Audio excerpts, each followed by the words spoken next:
ونحمدہ ونصلی علی رسولہ الکریم اما بعد رب اشرح لی صدری ویسر لی امری واحلل عقدۃ من لسانی یفقہوا قولی رب زدنی علما۔ بسم اللہ الرحمن الرحیم۔ سورۃ الجن۔ جن کے معنی مخفی چیز کے ہیں۔ ان کا جسم بھی ہوتا ہے، شعور بھی رکھتے ہیں، ان میں عقل بھی ہوتی ہے اور روح بھی ہوتی ہے۔ انسانوں اور جنوں دونوں سے حساب کتاب ہوگا۔ قل اوحی الی انہ استمع نفر من الجن، کہہ دیجئے وحی ہوئی میری طرف کہ اس کو سنا کئی افراد نے جنوں میں سے۔ فقالوا انا سمعنا قرآنا عجبا، تو بولے بے شک ہم نے سنا ایک قرآن عجیب۔ اس وقت جنوں کا قرآن سننا آپ کے علم میں نہیں آیا، بلکہ وحی کے ذریعے آپ کو آگاہ کر دیا گیا۔ قرآن کو عجبہ کہنے سے مراد ہے کہ یہ فصاحت و بلاغت کے لحاظ سے بڑا عجیب ہے، مواعظ کے لحاظ سے عجیب ہے اور برکت کے لحاظ سے تعجب انگیز ہے۔ نبی کریم صلی اللہ علیہ وآلہ وسلم جب طائف روانہ ہوئے اور وہاں کے لوگوں نے آپ کی تکذیب کی تو آپ وہاں سے مایوس ہو کر مکہ کی طرف لوٹ رہے تھے کہ راستے میں نخلا کے مقام پر یعنی وادی نخلا میں آپ فجر کی یا تہجد کی نماز ادا کر رہے تھے، تب یہ واقعہ پیش آیا۔ نبی کے بعثت سے پہلے جنات جب آسمان پر جاتے تو آسمانی خبریں وہاں سے چرا کر لاتے اور کاہنوں کو بتاتے، لیکن جوں جوں بعثت کا وقت نزدیک آ رہا تھا آسمان پر فرشتوں کے پہرے سخت ہو گئے تھے، اور جوں ہی کوئی جن یا شیطان آسمان کے قریب آنے کی کوشش کرتا اسے شہاب ثاقب مارے جاتے۔ جنوں کو تجسس تھا کہ یقیناً کوئی اہم واقعہ رونما ہونے والا ہے جس کے نتیجے میں ہم پر سختی کر دی گئی ہے، چنانچہ انہوں نے اس کا سراغ لگانے کے لیے مشرق و مغرب میں جنوں کی مختلف ٹولیاں پھیلا دیں۔ انہی میں سے ایک ٹولی نے یہ قرآن سنا اور جان گئے کہ آپ کی بعثت ہی یہ اہم واقعہ ہے۔ جنوں کی یہ ٹولی آپ پر ایمان لے آئی اور جا کر اپنی قوم کو بتایا۔ جن تقریباً 6 مرتبہ آپ صلی اللہ علیہ وآلہ وسلم سے ملنے آئے۔ آپ صلی اللہ علیہ وآلہ وسلم جنات کی دعوت پر وہاں تشریف بھی لے گئے اور انہیں اللہ کا پیغام سنایا۔ البخاری۔ یہدی الی الرشد فآمنا بہ، اور ہدایت کرتا ہے نیکی کی طرف پس ہم ایمان لائے اس پر۔ جہاں قرآن کی دوسری صفت بیان کی گئی یعنی راہ راست کو واضح کرتا ہے یا اللہ کی معرفت عطا کرتا ہے۔ وَلَن نُشْرِکَ بِرَبِّنَا أَحَدًا، اور ہرگز نہ ہم شرک کریں گے اپنے رب کے ساتھ کسی کا۔ وَأَنَّهُ تَعَالَى جَدُّ رَبِّنَا، اور یہ کہ وہ بلند شان والا ہے ہمارا رب۔ مَتَّخَذَ صَاحِبَةً وَلَا وَلَدًا، نہیں رکھی اس نے بیوی اور نہ اولاد۔ قرآن سن کر ہم اس بات کی تصدیق کرتے ہیں کہ واقعی یہ اللہ کا کلام ہے، کسی انسان کا نہیں، اور کفار کو تنبیہ بھی ہے کہ جن تو ایک مرتبہ قرآن سن کر اس پر ایمان لے آئے، لیکن انسانوں کو خاص طور پر اس کے سرداروں کو اس سے فائدہ نہیں ہوا، حالانکہ انہوں نے کئی بار قرآن پڑھتے سنا۔ انسانوں کی طرح جنوں میں بھی شرک تھا اور عیسائیوں کی طرح اللہ کی بیوی اور اولاد مقرر کرتے تھے۔ وَأَنَّهُ كَانَ يَقُولُ سَفِيهُنَا عَلَى اللَّهِ شَطَطًا، اور یہ کہ کہتا ہے ہمارا بیوقوف اللہ پر بڑھا کر باتیں۔ سفیہنا ہمارا بیوقوف سے مراد شیطان ہے۔ سب سے بڑا بیوقوف ابلیس ہے۔ بعض نے اس کے ساتھی جن اور بعض نے بطور جنس کے لیا ہے، یعنی ہر وہ شخص جو گمان رکھے کہ اللہ کی اولاد ہے۔ شططہ سے مراد ظلم، جھوٹ، باطل، کفر وغیرہ ہے۔ مطلب یہ ہے کہ اللہ کی اولاد ہے، ان بیوقوفوں کی بات ہے جو راہ اعتدال سے دور حد سے بڑھے ہوئے ہیں۔ وَأَنَّا ظَنَنَّا أَن لَّن تَقُولَ الْإِنسُ وَالْجِنُّ عَلَى اللَّهِ كَذِبًا، اور یہ کہ ہم گمان کرتے ہیں کہ ہرگز نہ بات کریں گے انسان اور جن اللہ پر جھوٹی، یعنی ہمارا خیال تھا کہ اتنے زیادہ جن و انس جن میں بڑے بڑے عاقل بھی ہیں اللہ پر جھوٹی بات کہنے کی جرات نہ کریں گے، سو یہی خیال کر کے ہم بہک گئے۔ اب قرآن سن کر اصل معاملہ معلوم ہوا اور ان کی عملی تقلید سے جان چھوٹی۔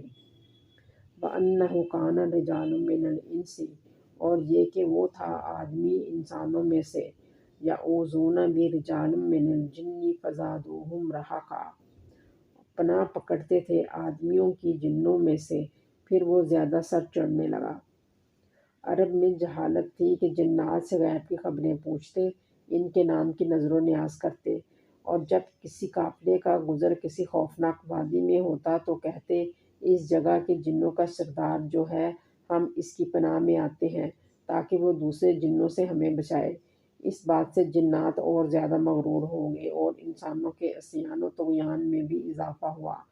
قرآن نے اس کا رد کیا کہ پناہ صرف اللہ کی لو، اور نبی صلی اللہ علیہ وآلہ وسلم نے دعا سکھائی کہ جب کسی نئی جگہ پر رکو تو یہ کلمات پڑھ کر پناہ مانگو۔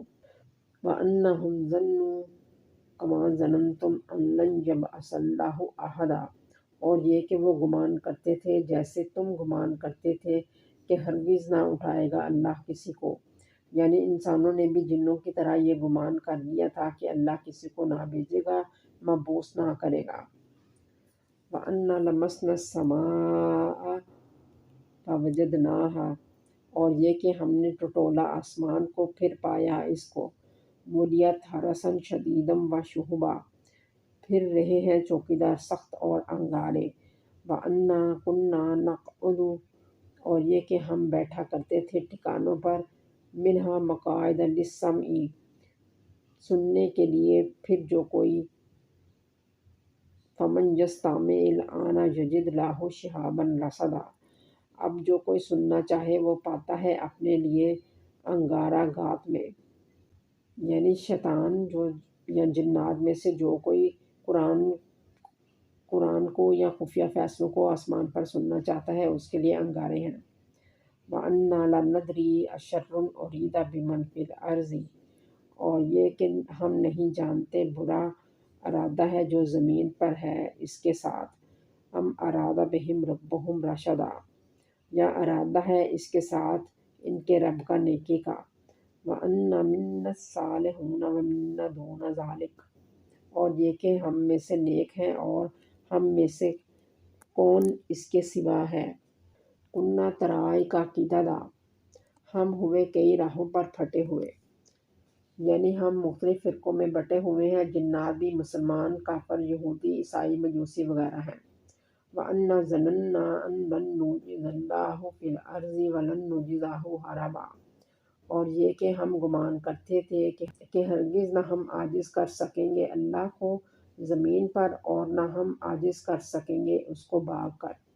وَأَنَّ لَمَّا سَمِعْنَا الْهُدَىٰ آمَنَّا بِهِ، اور یہ کہ جب ہم نے سنا ہدایت کو ہم نے یقین کیا اس پر۔ فَمَن يُؤْمِن بِرَبِّهِ، پس جو یقین کرے اپنے رب پر، فَلَا يَخَافُ بَخْسًا وَلَا رَہَقًا، تو نہیں وہ ڈرے گا نقصان سے اور نہ زبردستی سے، یعنی اس بات کا اندیشہ نہ ہوگا کہ ان کی نیکیوں میں اجر و ثواب کے لحاظ سے کمی کر دی جائے گی، اور نہ اس بات کا خوف ہوگا کہ ان کی برائیوں میں اضافہ ہو جائے گا۔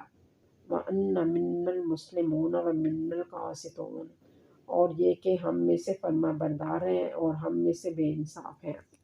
فَمَنْ أَسْلَمَ، تو جو کوئی حکم میں آ گیا، فَأُولَٰئِکَ تَحَرُّوا رَشَدًا، سو وہی لوگ ہیں قصد کر لیا نیکی کا۔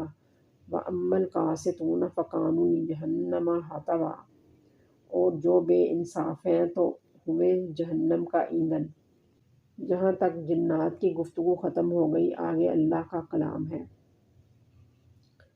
وَأَن لَّوِ اسْتَقَامُوا عَلَى الطَّرِيقَةِ لَأَسْقَيْنَاهُم مَّاءً غَدَقًا، اور یہ کہ اگر سیدھے رہتے راہ پر تو ضرور پلاتے ہم ان کو پانی بھر کر تاکہ ہم جانچ لیں۔ غدقہ سے مراد کثیر بہت زیادہ، یعنی وافر پانی سے مراد پانی بھر کر دنیاوی خوشحالی ہے، مطلب دنیا کا مال و اسباب دے کر ان کی آزمائش کرتے۔ بعض کہتے ہیں کہ اس آیت کا نزول اس وقت ہوا جب کفار قریش پر قحط سالی مسلط کر دی گئی تھی کہ انہیں پانی مہیا کرتے بارش سے۔ لِنَفْتِنَاهُمْ فِيهِ، تاکہ ہم جانچ لیں ان کو۔ وَمَن يُعْرِضْ عَن ذِكْرِ رَبِّهِ، اس میں اور جس نے منہ موڑا اپنے رب کی یاد سے، يَسْلُكْهُ عَذَابًا صَعَدًا، وہ ڈال دے گا اس کو چڑھتے عذاب میں۔ وَأَنَّ الْمَسَاجِدَ لِلَّهِ فَلَا تَدْعُوا مَعَ اللَّهِ أَحَدًا، اور یہ کہ مسجدیں اللہ کی ہیں تو نہ تم پکارو اللہ کے ساتھ کسی کو۔ مسجد کے معنی سجدہ گاہ کے ہیں۔ سجدہ بھی ایک رکن نماز ہے۔ نماز پڑھنے کی جگہ کو مسجد کہا جاتا ہے۔ اس آیت سے مراد ہے کہ مسجدوں کا مقصد صرف ایک اللہ کی عبادت ہے، وہاں غیر اللہ کا پکارنا نہایت قبیح اور ظالمانہ حرکت ہوگی۔ وَأَنَّهُ لَمَّا قَامَ عَبْدُ اللَّهِ، اور یہ کہ جب کھڑا ہو اللہ کا بندہ، يَدْعُوهُ، وہ پکارتے ہیں اس کو، قَادُوا يَكُونُونَ عَلَيْهِ لِبَدًا، قریب ہے کہ وہ ہو جائیں اس پر جھرمٹ۔ عبداللہ سے مراد رسول اللہ صلی اللہ علیہ وآلہ وسلم ہیں، یعنی جن و انس چاہتے ہیں کہ آپ پر بھیڑ کی بھیڑ بن کر پل پڑیں اور اللہ کے نور کو پھونکوں سے بجھا دیں۔ قُلْ إِنَّمَا أَدْعُو رَبِّی، کہہ دیجئے بے شک میں پکارتا ہوں اپنے رب کو، وَلَا أُشْرِکُ بِهِ أَحَدًا، اور نہیں شریک کرتا اس کے ساتھ کسی کو۔ قُلْ إِنِّی لَا أَمْلِكُ لَكُمْ، کہہ دیجئے میں اختیار نہیں رکھتا تمہارے لیے ضرًّا ولا رشدا، نقصان کا اور نہ بھلائی کا۔ قُلْ إِنِّی لَنْ يُجِیرَنِی مِنَ اللہِ أَحَدٌ، کہہ دیجئے بے شک میں ہرگز نہ بچا سکوں گا اللہ سے، وَلَنْ أَجِدَ مِن دُونِهِ مُلْتَحَدًا، اس کے علاوہ سے جائے پناہ مگر إِلَّا بَلَاغًا مِنَ اللہِ وَرِسَالَتِهِ، مگر پہنچا دینا ہے اللہ کی طرف سے اور اس کا پیغام۔ وَمَن يَعْصِ اللَّهَ وَرَسُولَهُ، اور جس نے نافرمانی کی اللہ کی اور اس کے رسول کی، فَإِنَّ لَهُ نَارَ جَہَنَّمَ خَالِدِینَ فِیہَا أَبَدًا، اس کے لیے آگ ہے جہنم کی، ہمیشہ رہے گا اس میں۔ حَتَّىٰ إِذَا رَأَوْا مَا یُوعَدُونَ، یہاں تک کہ جب تک دیکھ لیں جو انہیں وعدہ دیا جاتا تھا۔ فَسَيَعْلَمُونَ مَنْ أَضْعَفُ نَاصِرًا وَأَقَلُّ عَدَدًا، تو ان قریب جان لیں گے کون کمزور مددگار ہے اور کس کی کم ہے جماعت۔ یہ لوگ نبی صلی اللہ علیہ وآلہ وسلم کی اور مومنین کی عداوت پر تلے ہوئے ہیں، اپنے کفر پر اصرار کرتے ہیں، یہاں تک کہ دنیا یا آخرت میں وہ عذاب دیکھ لیں گے جس کا وعدہ ان سے کیا جاتا ہے۔ اس وقت انہیں علم ہوگا کہ مومنین کمزور ہیں یا مشرک، اہل توحید کی تعداد کم ہے یا ان مشرکوں کی، پھر مشرکوں کا کوئی مددگار نہیں اور اللہ کے لشکر بے شمار ہیں۔ قُلْ إِنْ أَدْرِی أَقَرِیبٌ مَا تُوعَدُونَ، کہہ دیجئے کہ میں نہیں جانتا نزدیک ہے جو تمہیں وعدہ دیا گیا ہے، أَمْ يَجْعَلُ لَهُ رَبِّی أَمَدًا، یا کر دے اس کو میرا رب ایک مدت بعد۔ عالم الغیب فلا یظہر علی غیبہ احدا، جاننے والا ہے غیب کا تو نہیں ظاہر کرتا اپنے غیب کو کسی پر۔ الا من ارتضی من رسول، سوائے جو پسند کر لیا کسی رسول کو۔ فإن یسلک من بین یدیہ ومن خلفہ رصدا، تو بے شک وہ چلاتا ہے اس کے آگے اور پیچھے چوکیدار۔ اللہ تعالیٰ کے سوا کوئی غیب کو نہیں جانتا، جو جس قدر چاہتا ہے اپنے رسولوں کو وحی کے ذریعے بتا دیتا ہے۔ وحی کے ساتھ فرشتوں کے پہرے اور چوکیاں رکھی ہیں تاکہ کوئی شیطان اس میں دخل نہ دے پائے، رسولوں کا اپنا نفس بھی غلط نہ سمجھے، اس لیے انبیاء کی معلومات میں شک و شبہ کی گنجائش نہیں ہوتی۔ ولی اپنے کشف کو قرآن و سنت کے مطابق دیکھے، اگر مطابقت ہو تو غنیمت سمجھے ورنہ رد کر دے۔ لِیَعْلَمَ أَنْ قَدْ أَبْلَغُوا رِسَالَاتِ رَبِّهِمْ، تاکہ وہ جان لے کہ انہوں نے پہنچائے پیغام اپنے رب کے۔ وَأَحَاطَ بِمَا لَدَیْہِمْ، اور گھیر رکھا ہے جو ان کے پاس ہے۔ وَأَحْصَىٰ كُلَّ شَیْءٍ عَدَدًا، اور گن لی ہے ہر چیز کی گنتی، یعنی ہر چیز اللہ کی نگرانی اور قبضہ میں ہے، کسی کی مجال نہیں کہ وحی الہی میں تبدیلی کر سکے یا دخل اندازی کر سکے۔ پہرے داریاں اس کی شان حکومت کا اظہار ہیں، اس میں بہت سی مصلحتیں ہیں۔ سبحانک اللہم و بحمدک، اشہد ان لا الہ الا انت، استغفرک و اتوب الیک۔